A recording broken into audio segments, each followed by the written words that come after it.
Ajá. Bienvenidos al blog Curiosidad Cultural. Hoy tenemos a un entrevistado de lujo. Esta vez un colega que también dirige un blog de multiplataforma, que está siendo reconocido tanto a nivel nacional como internacional. Pero antes de comenzar la entrevista, debemos agradecer a nuestro primer patrocinador, la pequeña librería Calle de Libros, quien está apoyando esta labor de difusión cultural. Ahora comenzamos con la entrevista. Bienvenido, estimado Gianfranco, el director editorial del blog El Buen Librero, que todo el mundo está hablando de este blog, está en boca de todos. Bienvenido a este espacio cultural. ¿Cómo estás, Alex? Tremendo gusto. Muy feliz de poder conversar contigo fuera de los clubes de lectura. Recuerdo que te uniste a una de las primeras sesiones que tuvimos. Desde ahí siempre tu nombre ha sido recurrente. Felicitaciones por el espacio. Veo que ha ido creciendo y nada, como te decía anteriormente, feliz de estar aquí, ¿no? Igualmente, es un honor y siempre es grato recibir a personajes de la cultura en todas sus facetas. Ya hemos tenido en este blog, humildemente, a comediantes, escritores, pintores, coach de oratoria, y en fin, una infinidad de personajes de la cultura y el arte.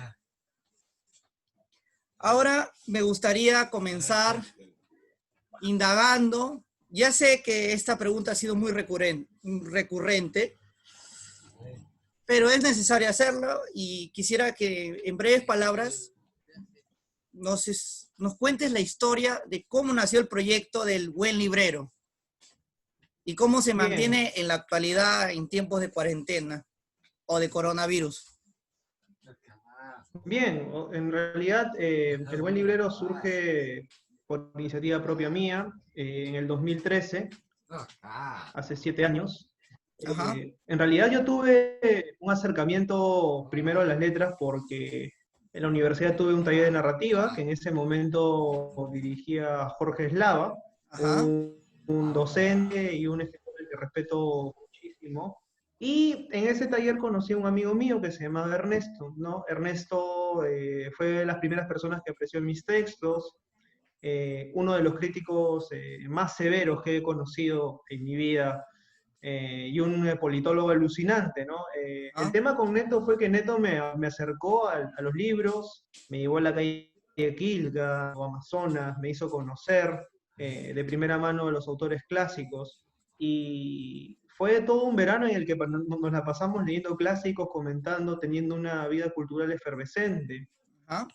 Y lamentablemente Neto murió, pero me dejó como legado el haber conocido a muy buenos libreros, gente con la que empaticé muy bien.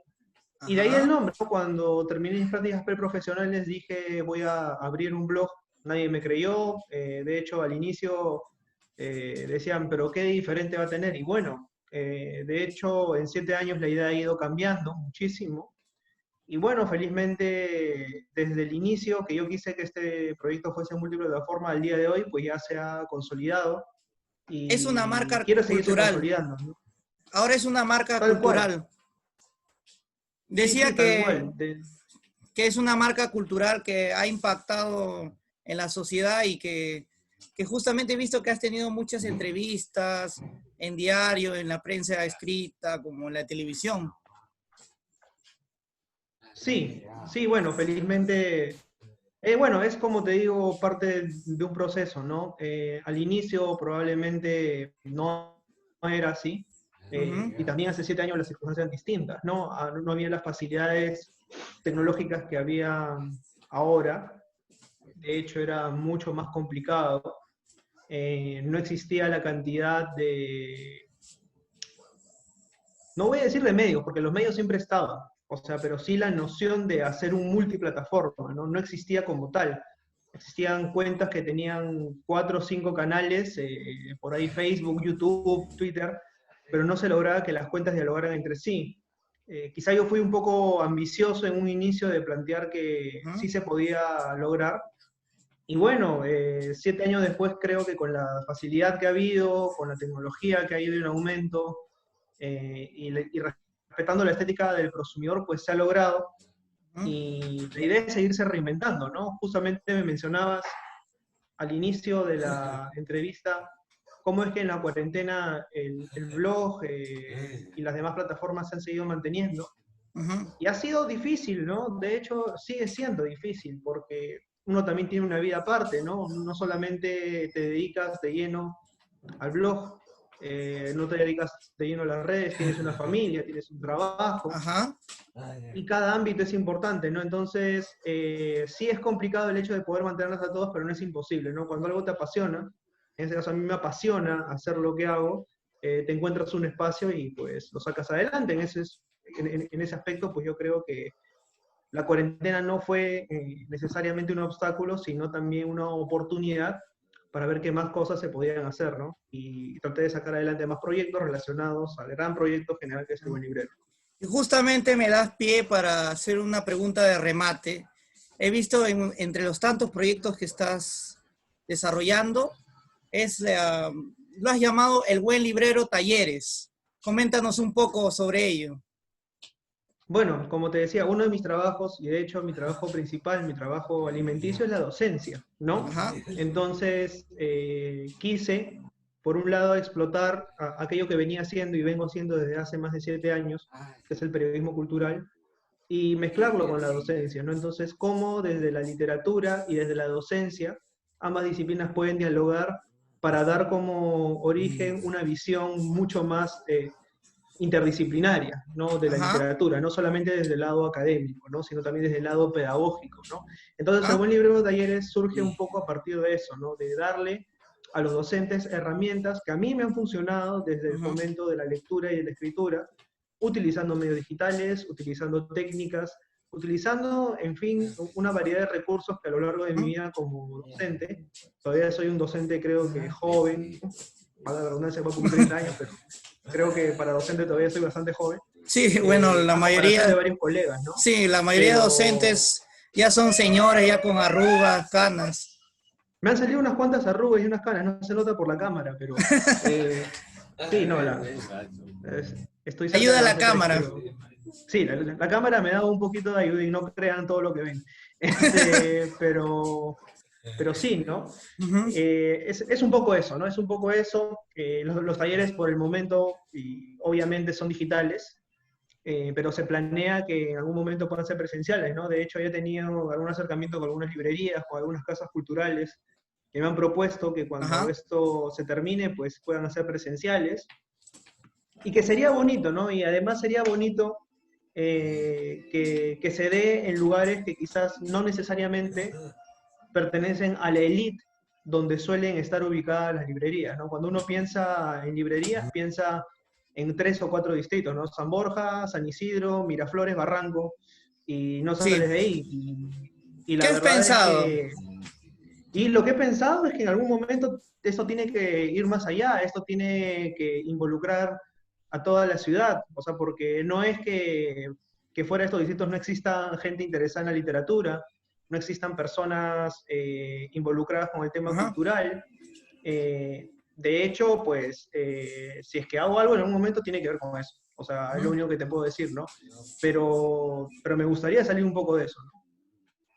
Muy bien. También me has comentado así por interno, por inbox, me comentaste de otro proyecto que vas a lanzar próximamente. Me refiero a los programas de podcast que está volviéndose de moda. Coméntanos un poco sobre ello, que vas a realizar una serie de entrevistas, de qué va a tratar esos programas de podcast. Y también antes de continuar, también se me ocurre otra pregunta. ¿Cómo se desarrolla un podcast aquí a nivel nacional, a nivel local? Coméntanos un poco también. Bueno, yo vengo haciendo podcast ya hace 4 años. De hecho, cuando empecé a hacerlos, el público no respondía porque era un poquito como, ¿con qué se come esto? ¿No? O sea, ¿cuáles son las plataformas mediante las cuales vamos a poder escucharte? Y empecé haciendo entrevistas con mi celular, o sea, reunía a un entrevistado o una entrevistada y lo grababa, y yo mismo editaba, yo lo subía. De hecho, ¿Ya? sigo haciendo todo. O sea, enteramente el proyecto tú me ves editando, subiendo, sacando de revés, de derecho, porque siento Ah, que nadie como uno tiene que ser responsable de su proyecto, ¿no? Pero cuando empecé era eso, ¿no? De ahí en 2017, cuando empecé la maestría en la Universidad Católica, ajá. tuve la oportunidad de entrar a la cabina profesional con Radio Zona PUC, que me dio el espacio para que pudiera desarrollar El Buen Librero en podcast, pero en vivo, ¿no? Ya era un reto un poco mayor, porque siempre lo había hecho de manera sincrónica. De ¿Ya? hecho, hacerlo en vivo pues te deja muy poco margen de error, es el vértigo de planificar el programa, también hacía producción ahí, entonces era una locura, ¿no? De todas Y luego, maneras, había sí, errores, seguro en vivo, uy, no, olvídate. supongo. Eh, Pucha, para contarte una anécdota, ¿no? En algún momento me A pasó ver. que el entrevistado no llegaba y tenía que arrancar el programa, ¿no? Entonces me la pasé 20 minutos hablando solo frente al micro, improvisando básicamente sobre las lecturas que había hecho, haciendo el preámbulo y la introducción más larga de la historia, que quizás si es que lo transmitieran pues, podría pasar a récord Guinness, porque no, fue increíble. Y justo cuando llegó el entrevistado recién pude respirar un poco y darle pie a que pudiera hacer, ¿no? Pero nada, de los errores se aprende, se Y te avanza quedaste en sin base a voz. eso, Me ¿no? estoy imaginando a Gianfranco sin voz cuando llegó tu entrevistado.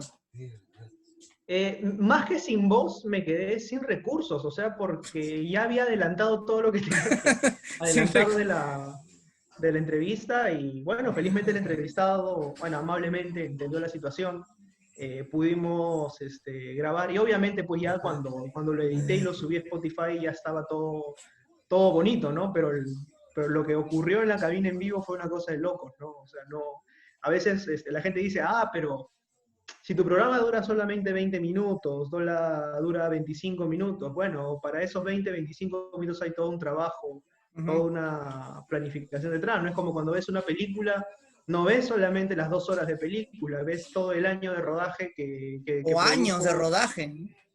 exactamente, ¿no? Obviamente no estoy comparando lo que yo con una película, definitivamente, pero sí más o menos para darle a entender a las personas de lo que implica hacer un podcast, ¿no?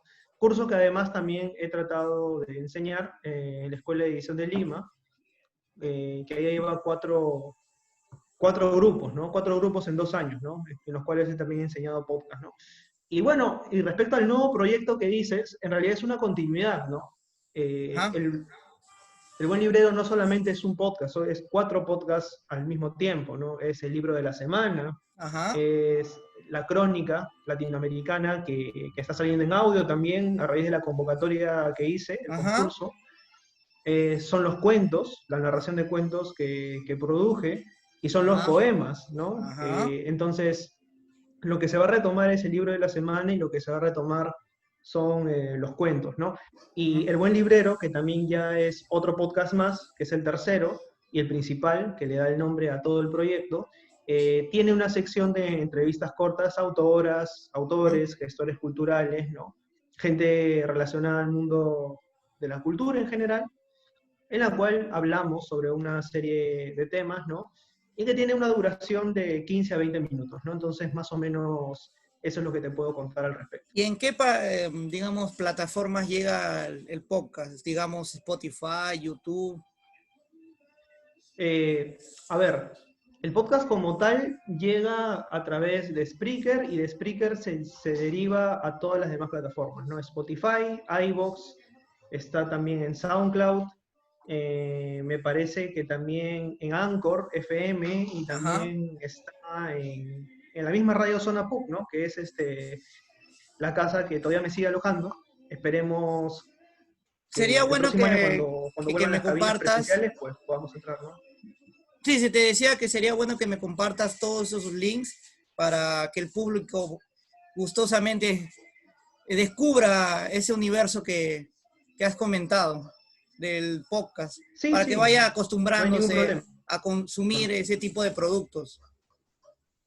Y justamente sobre ello quisiera preguntarte, ¿tú has notado cómo es la respuesta del público, digamos, peruano sobre el tema de los podcasts? ¿Cómo es?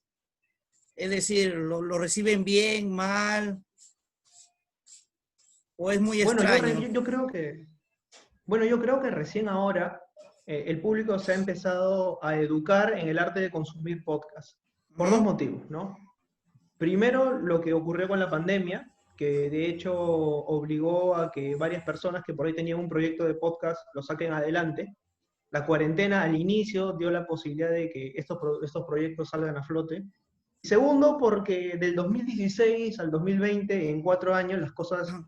cambian muchísimo, ¿no? Y hubo, me parece, desde el año pasado hasta hoy una explosión de podcasters, de plataformas, para diversa cantidad de público y de diversas preferencias, ¿no? Yo siento que hoy en día el podcast es uno de los medios más poderosos Sí. que te pueden hacer lograr engagement con tu audiencia, ¿no? Ujú. Justo ahora hablaba con mi esposa en la mañana Ajá. a propósito de los podcasts, justamente, porque me llegó un recibo de iTunes con una cantidad de impresiones que había tenido el podcast Ah, ya. y, Ajá. y vi que, pues, incluso me ven más en podcast que en web y en YouTube, o sea, llegando a picos de 19.000 personas, 25.000, y me sorprende muchísimo, ¿no? Y mi esposa me dice, ¿alguien todavía te quiere escuchar? O sea, me dice, a Qué mí me bueno. sorprende que exista en este planeta alguien que te quiere escuchar. Y yo le digo, bueno, hay sus locos, hay sus locas, ¿no? Que todavía ejercen el masoquismo, ¿no? El masoquismo auditivo, ¿no? De Pero repente bueno, tienes una voz seductora así a lo Pablo Neruda. no, olvídate. Mi esposa está harta de mi voz y de hecho yo también estoy harto de escucharme porque imagínate, todo el día dando clases por Zoom, por Google Meet, Ajá. y encima tener que torturar a mis estudiantes con cuentos, no, olvídate. No, quiero quedarme mudo por un buen rato también.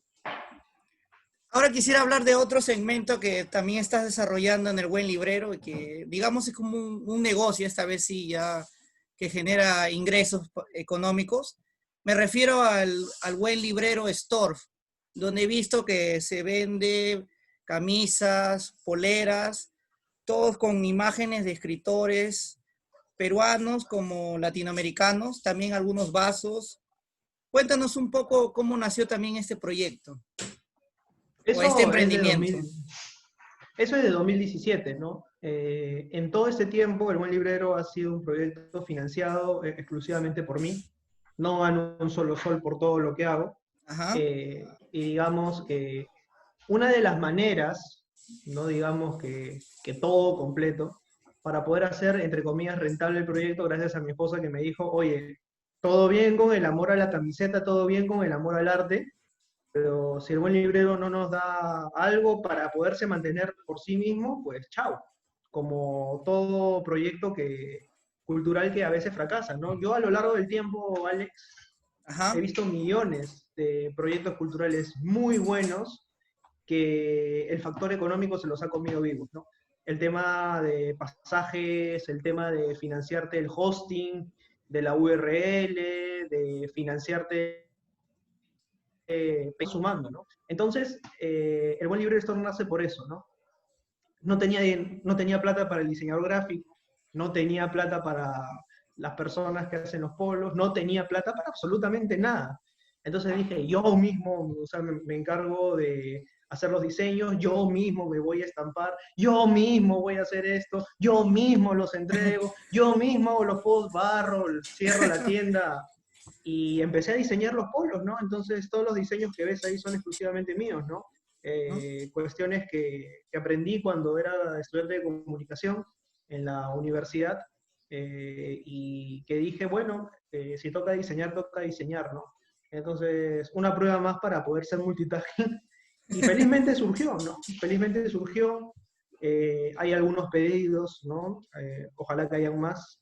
Luego de pandemia lo he retomado y bueno, están corriendo los tres proyectos en paralelo, ¿no? El store, los talleres y el buen librero principal, ¿no? Ujú. Sí, me comentabas que estás tratando ahora, por efecto de la pandemia, de reposicionar la marca del Buen Librero Store.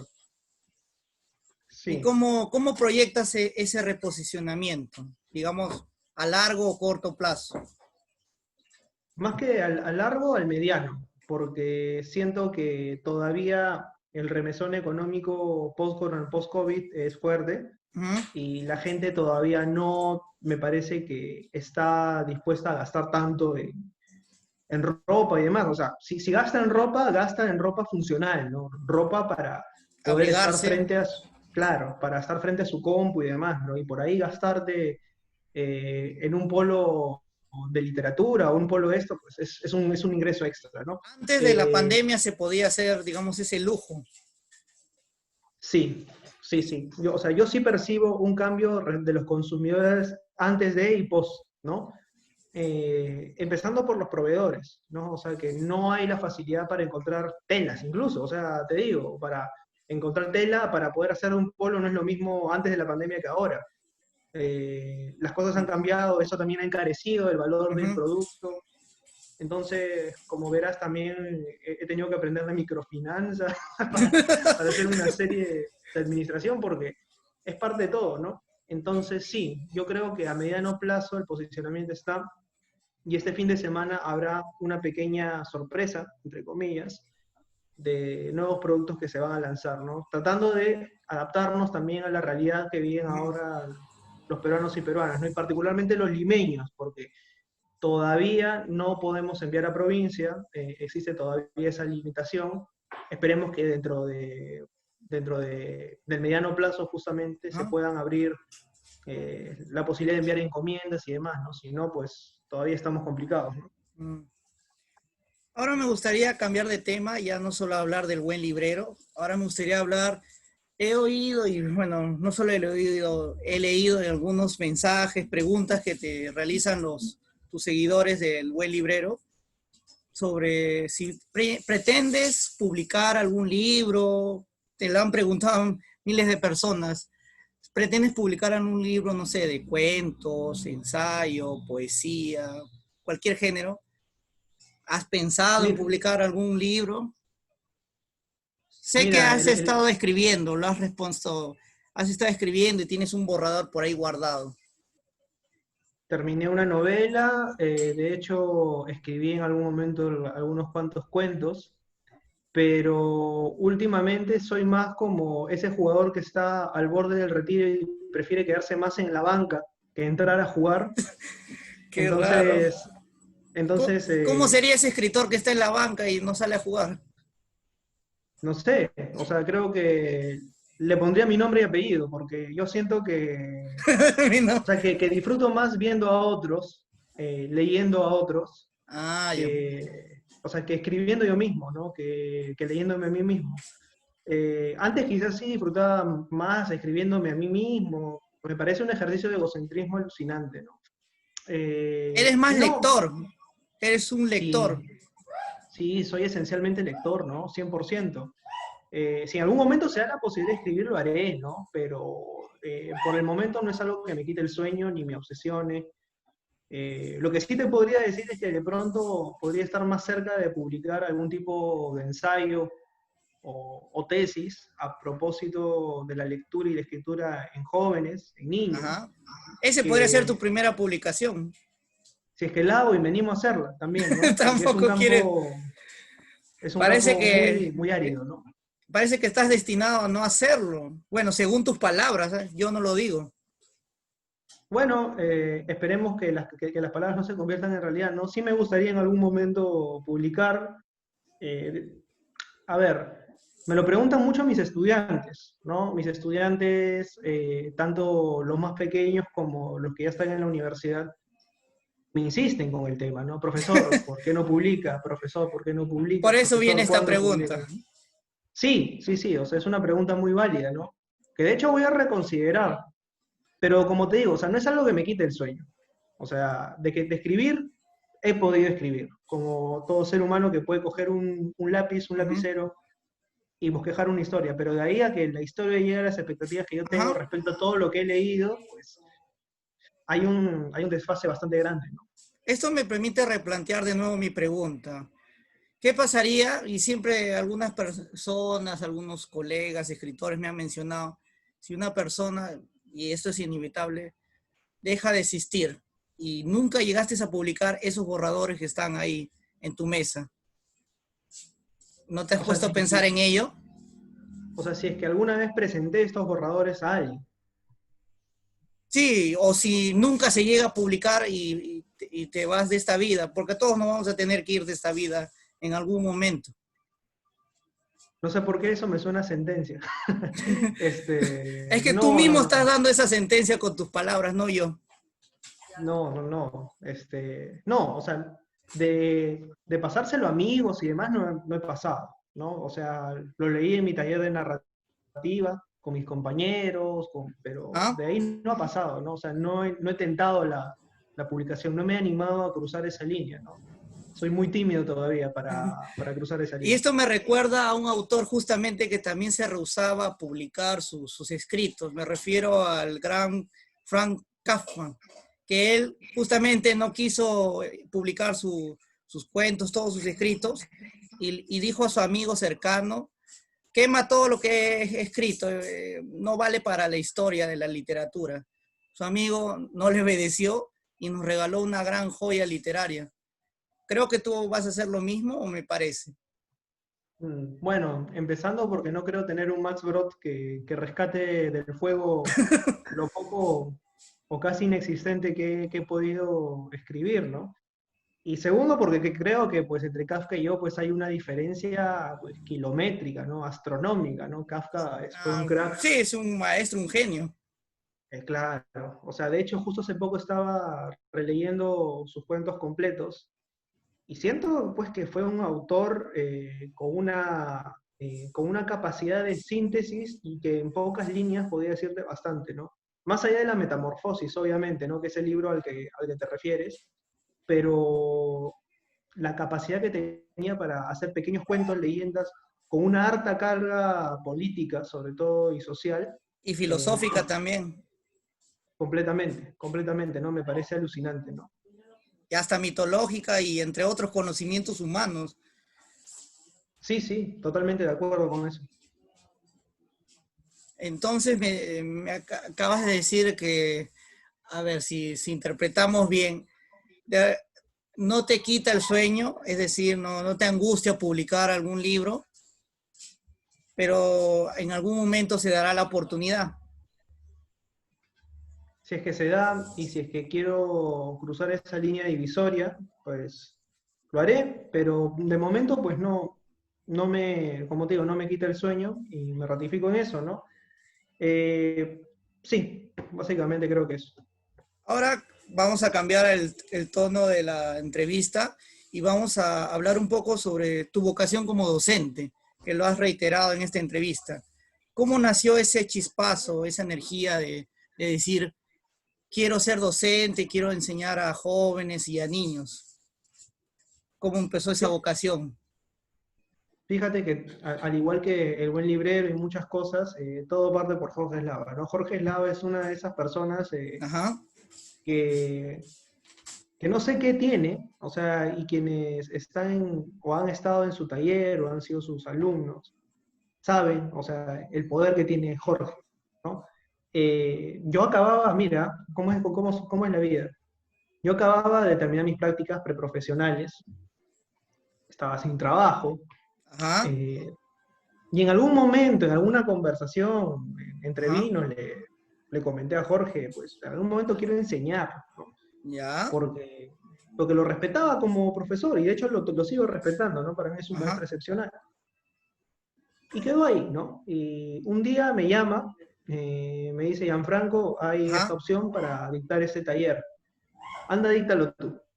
¿Qué? Le dije, ¿yo? ¿Pero ajá, cómo? O sea, si es que no tengo experiencia, o sea, había dictado, pues, algunos seminarios, pero chiquitos, frente a mi grupo de amigos, ¿no? O a lo mucho me había parado frente a una pizarra, frente a algunos compañeros, pues, de clase. Pero de ajá, ahí a dictar una clase hay una gran diferencia, ¿no? Y fui a la entrevista, ajá, me acuerdo con un terno que me prestó mi papá, que me quedaba grande, con un saco de papas, eh, y dicté mi primera clase, ¿no? Y luego de eso, pues pasó una clase, dos clases, y más pasaba el tiempo y más me gustaba mi chamba, o sea, más lo disfrutaba. Entonces supe que era el camino que quería seguir toda mi vida, que quería dedicarme a eso, pero también al periodismo. Entonces, justamente nace el Buen Librero en el 2013 y también nace mi carrera como profesor. O sea, son dos cosas que van De la mano. casi... Sí, sí, completamente. Muy bien. Interesante lo que acabas de decir. Y ahora, ¿qué ves el futuro? ¿Cómo ves el panorama? Ya, bueno, hablando un poquito de la coyuntura, ¿cómo ves la economía, la salud? ¿Cómo vamos a afrontar esto en términos de todo el Perú, desde tu punto de vista? ¿Y cómo va a afrontar también un punto importante, la educación? ¿Qué se viene para el sector educativo después de la pandemia? En líneas generales yo siento pues que eh, yo creo que el tema del distanciamiento social se debió de priorizar antes que cualquier otra cosa. O sea, ¿Ya? mucho más allá del tema de la construcción de hospitales, mucho más allá de la Ajá. carencia, de las carencias que venimos cargando desde hace muchísimo tiempo en el sector salud, ¿no? Eh, no es culpa necesariamente de Vizcarra ahorita, es culpa de los 800 gobernantes atrás que tuvimos que no se preocuparon en el tema de salud, ¿no? Y estamos pagando las consecuencias ahorita, ¿no? Tenemos Ajá. un sistema muy precario, Sí. la gente se muere todos los días y, y los precios para conseguir balones de oxígeno están por los aires, ¿no? Y Yo los siento que nos va a alimentos costar, también están subiendo de precio, sobre todo el pollo. es que todo es parte de, ¿no? Todo es parte de un Ajá. efecto dominó, ¿no? Y hay más Creo, desempleo también. yo creo que el tema de la pandemia ha sacado también a relucir, y aquí es donde hago el match Ajá. con educación, qué tanto nos falta a los peruanos para cuajar como definitivamente una sociedad, ¿no?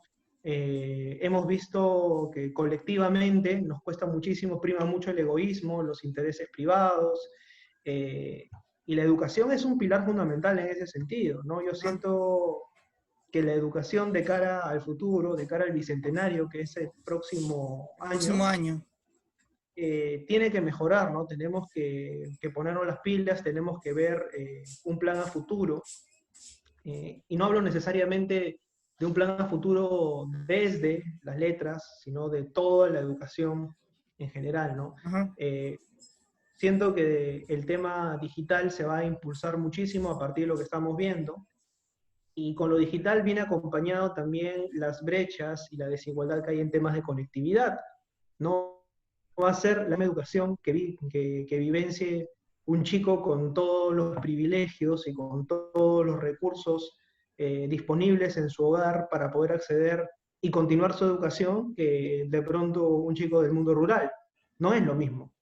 Y mientras más se siguen extendiendo las brechas de ese tipo, también se sigue extendiendo la brecha económica. Tenemos que mejorar muchísimo en ese sentido. Si antes las diferencias eran altas, pues yo siento que ahora van a ser mayores. Y la educación y el gobierno, en ese sentido, deben de trabajar en la mano para que esa brecha se reduzca cada vez más. No sé si solamente el gobierno, si la empresa privada en algún momento puede intervenir para poder lograr Ajá. esto, pero sí, ¿no? Yo siento que es un punto álgido que tenemos que todavía, al que todavía tenemos que ponerle acento. Sí, eso me recuerda a una frase de Vallejo que decía, no lo recuerdo literalmente, pero lo resumo así, hay mucho que hacer, peruanos, hay muchísimo Sí, que todavía hacer. hay hermanos muchísimo que hacer. Sí, totalmente de acuerdo, ¿no? Vallejo, pues otro profeta a través de sus palabras, ¿no? Sí, yo en lo personal admiro mucho su poesía y me ha marcado mucho. Y justo esto da pie a otra pregunta.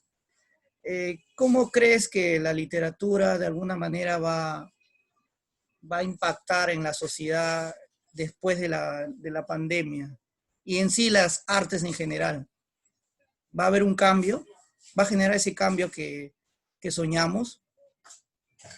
Yo siento que la literatura hace muchísimo tiempo dejó de tener el poder que tenía de pronto en el siglo XIX, a inicios del XX, Ajá. incluso, ¿no? Siento que la literatura hoy en día, como todo arte, sigue siendo, de todos modos, un símbolo de protesta, un Ya. símbolo de rebelión contra la realidad, ¿no? Y en ese sentido yo creo que la literatura va a seguir por ese mismo camino, al igual que las demás artes, con diferentes vertientes, ¿no? Hay que aceptar la diversidad y no imponer, ¿no? Yo creo que pasa más que nada por ese lado. Muy bien, estimado. Bueno, ya estamos a punto de concluir la entrevista, que ha sido muy interesante. Hemos hablado de todo un poco. Esto ha sido un collage de muchos universos. Y para concluir, me gustaría que nos des un mensaje final, unas palabras finales. Unas palabras finales, ya. Bueno, básicamente algo que me dicen siempre es cómo incentivar el hábito de la lectura y cómo poder entrar en el mundo de la lectura. Pues entrando a él como se entra a la casa de un amigo, no por obligación, no por imposición, sino por voluntad. Parafraseando a Borges, no soportando el imperativo, no soportando la obligación, El sino el gran goce Borges. y el disfrute, ¿no? Que leer no sea una obligación, que leer sea una necesidad. Ya llegará el momento en que habrá un libro, un cómic, una película, un podcast digno de ti, y ese producto digno también de ser escuchado, leído, visualizado, ¿no? Entonces, empiecen por leer lo que les gusta, disfrútenlo y dejen que la lectura no los deje salir ilesos, ¿no? Sino que los deje con más preguntas que respuestas, ¿no? Así que ese es el mensaje que me gustaría dejar. Muy bien, estimado. Muchísimas gracias por la entrevista concedida. Nos despedimos, que el público, espero, se haya deleitado con esta entrevista. Y como siempre reitero, la estrella siempre es el entrevistado. En este caso, Gianfranco es la estrella. Visiten su blog y todas sus plataformas del Buen Librero y disfruten del contenido cultural que pueden leer, ver y escuchar su romántica voz. Gracias. Gracias, Alex. Muchas gracias por la entrevista. Cuídate.